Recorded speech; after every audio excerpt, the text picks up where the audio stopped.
What happens when you neglect a legendary BMW? This happens.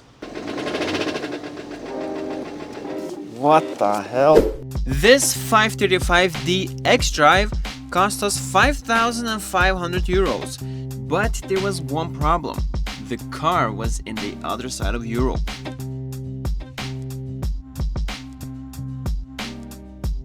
So then Mario drove 4,000 kilometers in total all the way to Slovakia and back to pick it up.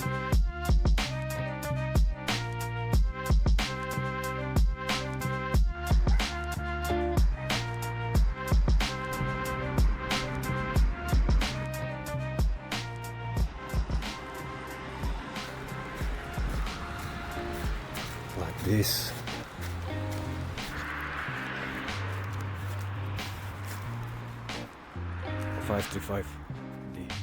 And now he has finally returned.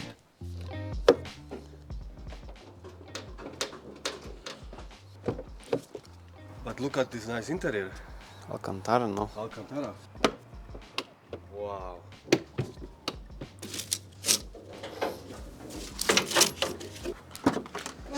Oh my! Typical.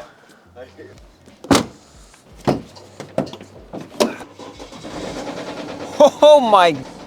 Holy shit, it's about to blow up. This is bad.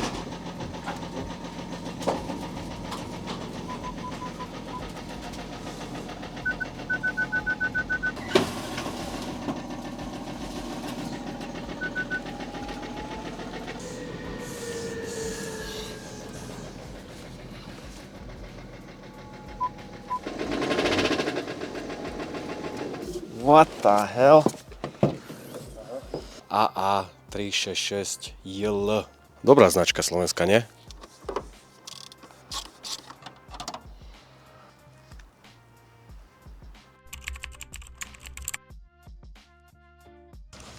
Let's see if it starts. Oh man, it's crazy how it knocks so loudly.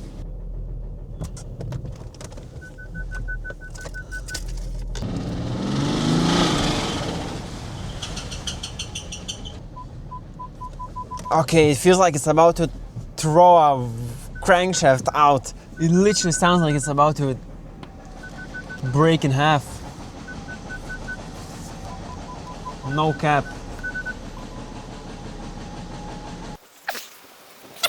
We have did an N57 on the channel before, but the difference is this thing is an xDrive.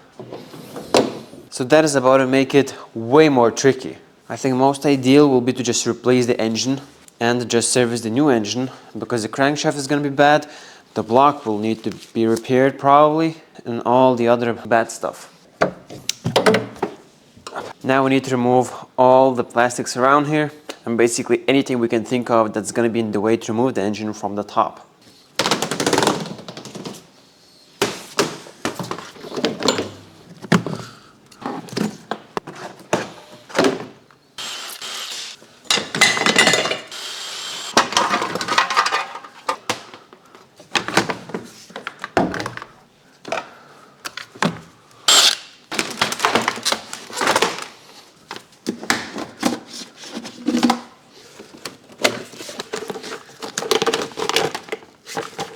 I'm not sure what is happening with this connector here.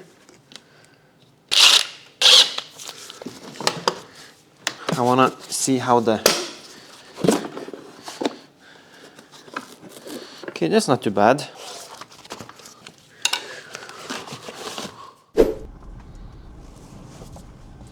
Since winter is fully here now, mud, salt, and, well, sometimes snow, I want to show you guys how I installed these 3W floor mats that I've been using, because they really help to keep the interior clean. They are designed using a 3D laser scan of the car's interior.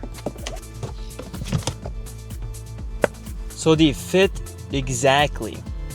Installation is literally just placing them down. No trimming, no clips, just a clean fit. Just look at how both sides match absolutely perfectly. nothing bunges up and nothing slides.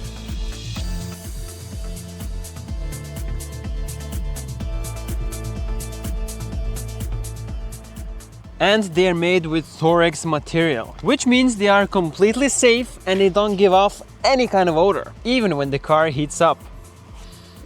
Absolutely nothing. And because of Vigor mold technology, the mats don't warp or get soft, even with snow and dirt being traced in constantly. And they also give the interior a cleaner and more finished look compared to the standard mats. If you're looking for a practical upgrade for winter or even a gift that someone will actually use, these are definitely worth checking out. So go and tap the affiliate link in the description and get your discount today.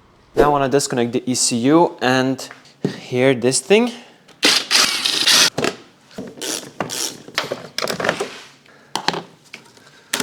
Well, actually the truth is I don't think we even need to undo this because we're not going to pull the engine out. The gearbox out, I mean, not the engine.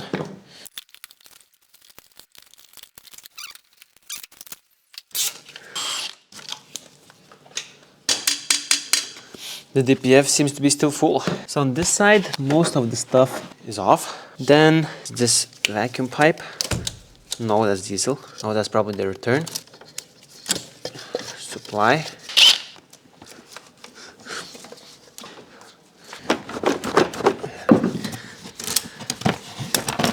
One intercooler pipe out.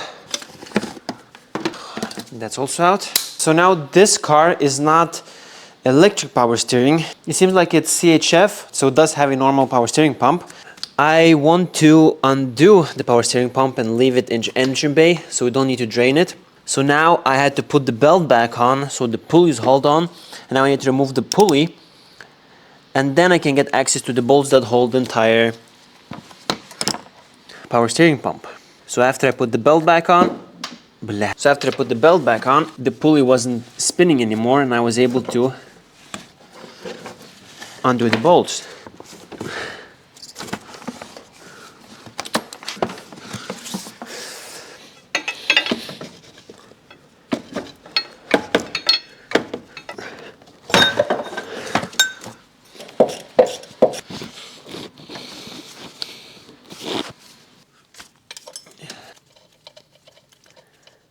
That was the engine mount bolt. Then I also removed the steering column and I zip tied it to the side so it's out of the way. The power steering pump, fully loose. And the only thing on this side that is basically left is the gearbox cooler lines. But we will do that last because if we remove it now it's gonna drip and that's gonna be unpleasant when we're laying under there. The way the gearbox is placed together with the engine, there are housing bolts that goes around that way. Normally you take lug extensions under the car and you undo these bolts, but on cars where there's a lot of space, I like to use a wrench and undo the ones that are hard to access from the top. Just like that, one is out. So you can see they're actually hex sockets, but a normal 12-point wrench fits on it very snug and it does not slip and rot it off. As you can see, the bolt looks like brand new, no damage.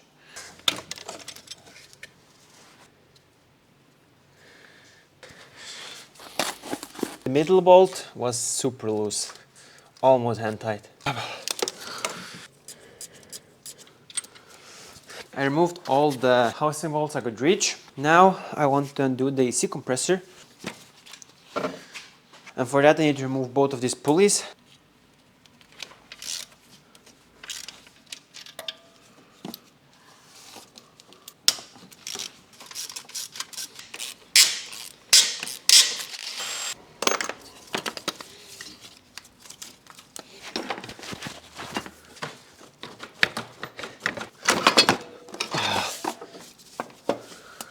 Okay, this one we will lift it out and put here after we undo the coolant pipes.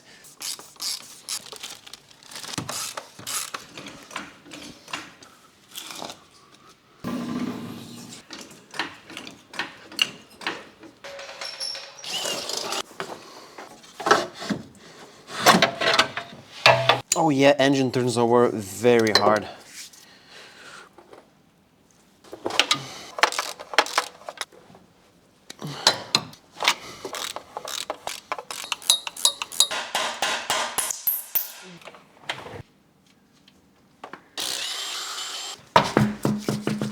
Then I want to drain the oil from the front diff, because when we're gonna remove it, it's gonna leak everywhere. Oh shit.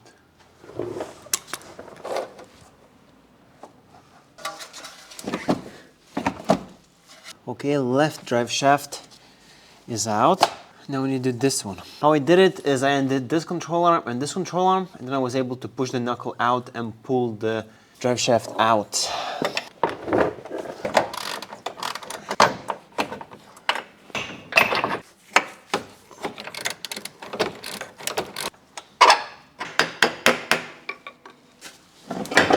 Then it's all the coolant hoses.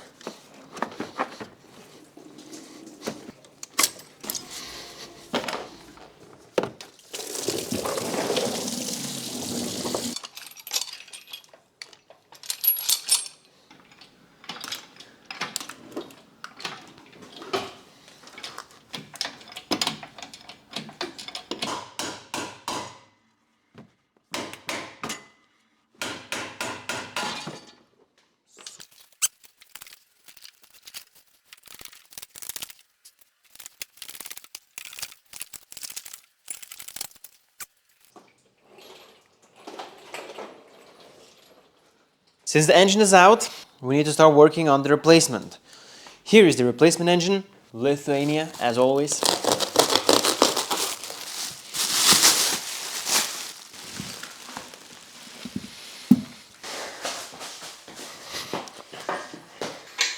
Nice. I want to remove the oil pan right now. I see this has been resealed and there's a bunch of random bolts, so I'm not too sure. Inside, however, the engine seems to be in pretty good condition, quite clean.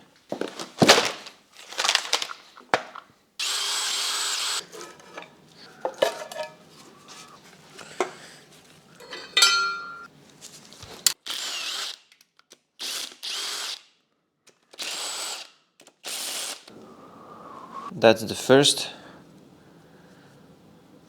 rod bearing.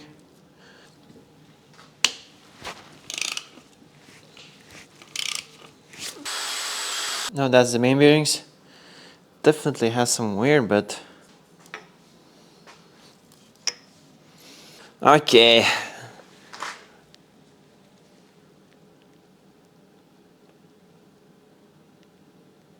So all the main bearings, they're already oversized, so this crankshaft has been regrounded, and yeah, that's the bearing on this journal. This has spun. So I'm putting it all together and sending it back. So I put the new engine together and I'm gonna send it back. Now I need to look for another one and hopefully I can find a decent one. Now I want to just remove, disassemble this engine. A bunch of vacuum lines here. Okay, look at this thing. But the turbo feels very good. Spins perfect, no play basically. EGR off. Since this is a 335 engine, it has a coolant exit here.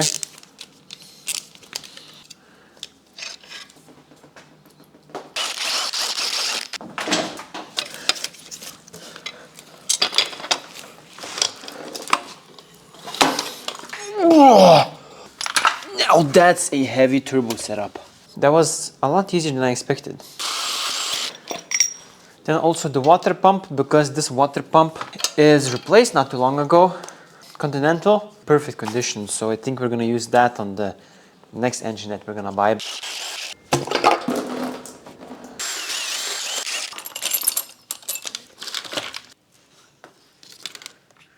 Not too bad, to be honest. Very minimal carbon, so they probably maybe had it cleaned.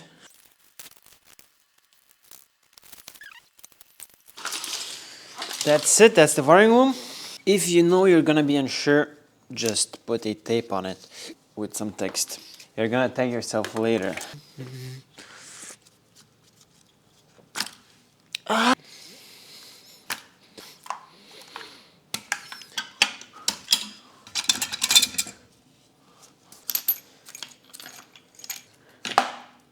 Wow!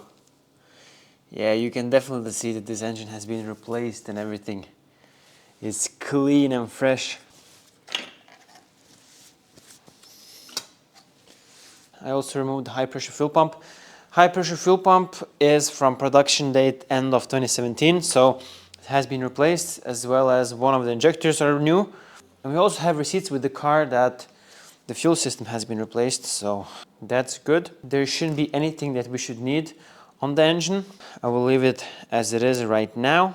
So now I need to wait until I get the correct engine. As we're still waiting for the engine, I disassembled the manifold and cleaned it. It was in very clean shape, so I think it could have been replaced previously, but I also cleaned out, so now there's minimal carbon. Now regarding the swerve flaps, on these manifolds there are these things here. They sit here and you remove them. Before that you need to remove the long shaft, then you can remove the flaps physically one by one. I removed them because I don't want to take the risk of them breaking and I don't want to replace the entire manifold.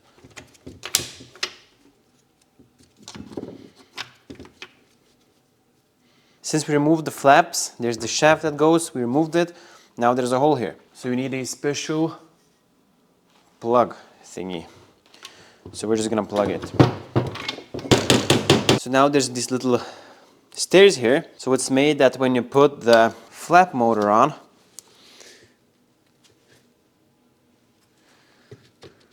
it's gonna hold it in place. So that's it, the manifold done.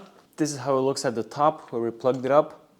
The hole is closed completely flat and the edge is being held in place by the motor. So manifold done and is ready to be installed.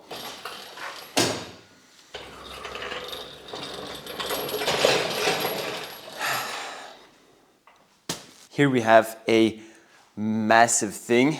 It's another engine. This one, however, is complete. The last one we bought was just pure engine. This is together with the fuel system, alternator, so they just took it out and sold it.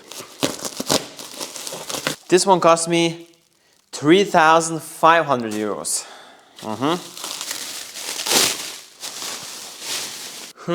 This engine seems to be very clean. Kind of almost too clean. This one is from an F30 2016 model, so should be the same. First thing I want to do is remove everything on this side, so the turbo basically and the manifold, so we can put it on the engine stand. And then immediately flip it upside down and see the bearings. I don't want to do anything else before I know that this engine is good.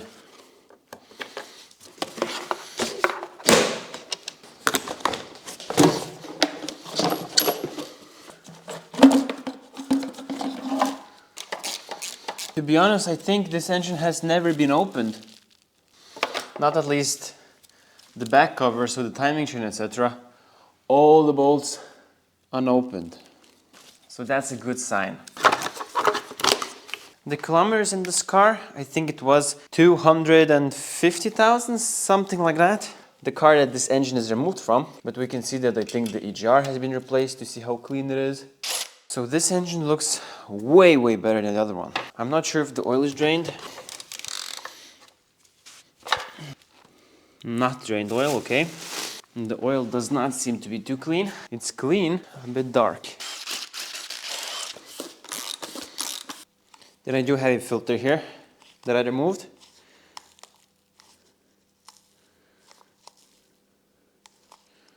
Perfectly clean.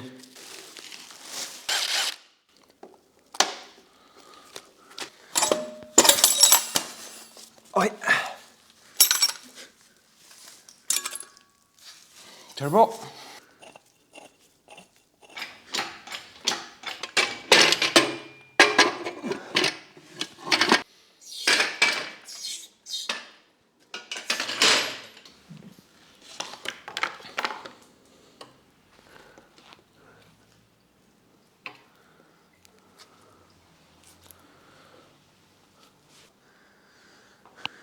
It's the most impressive thing is that the oil pan is not leaking.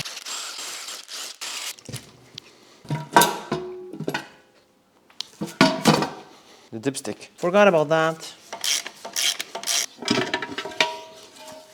The oil pan, super clean, nothing. Not a single speck of dirt. This engine looks promising.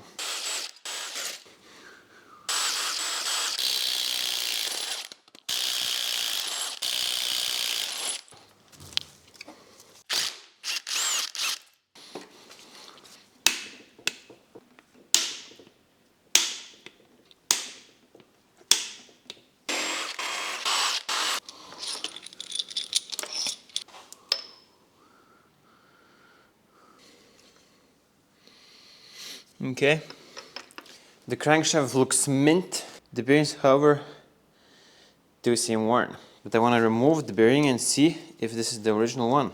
The bearing is original BMW, but it doesn't say if it's STD or not. I'm gonna Google this part number and I'm gonna see if it's standard size and not oversized, if this engine has anything been done to it. But if you look at all of the journals, they all look mint.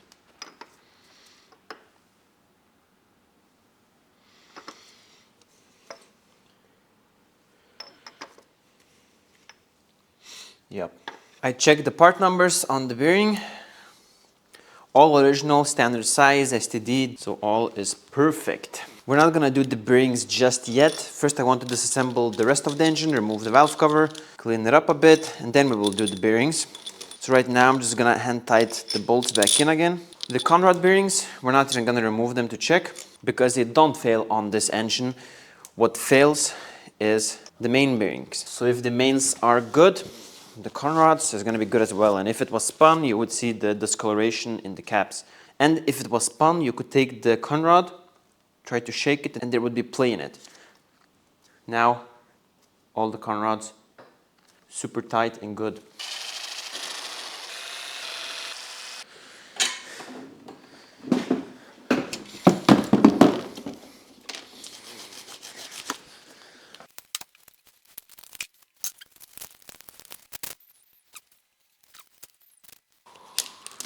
Wiring loom completely off now. Belt in good condition actually, but I think I have a new one anyway. The jar off.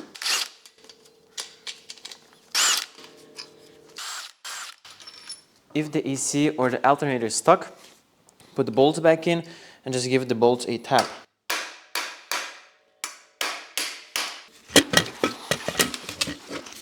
Up.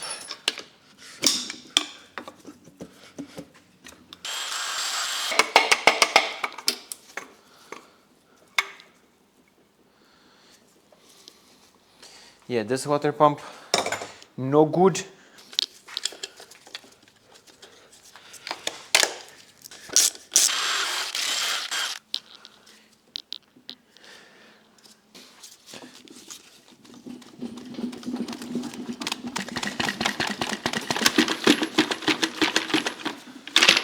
Okay, now that was a seized manifold. Not much carbon buildup at all actually.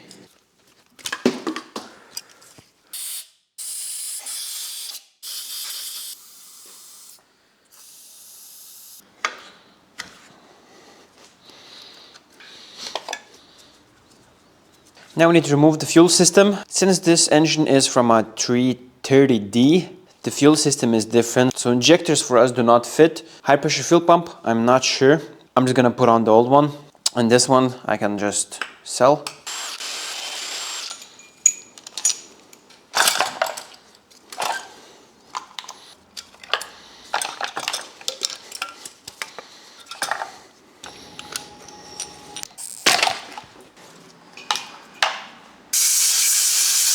Okay, let's see if the injectors are gonna come out. Okay.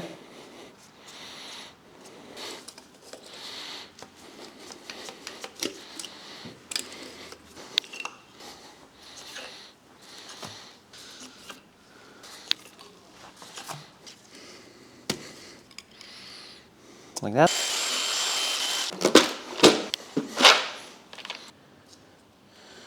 Chain seems to be tight and perfect, but it's the original BMW sprocket at least. I am adding a little bit of oil to the cylinders, just to lube it up a bit. Now I line up the TDC point. I just did it roughly.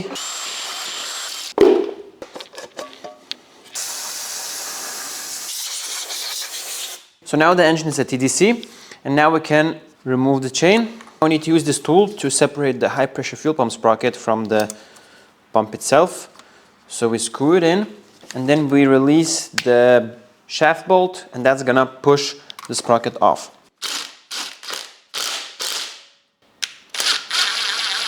That's it. Now I'm just gonna remove the entire chain assembly.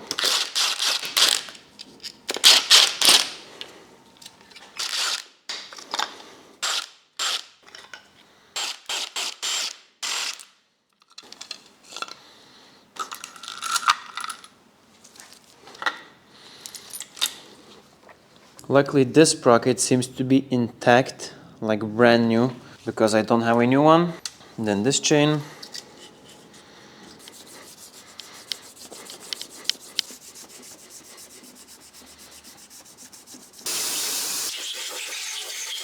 I want to remove the high pressure fuel pump because we're not gonna use it.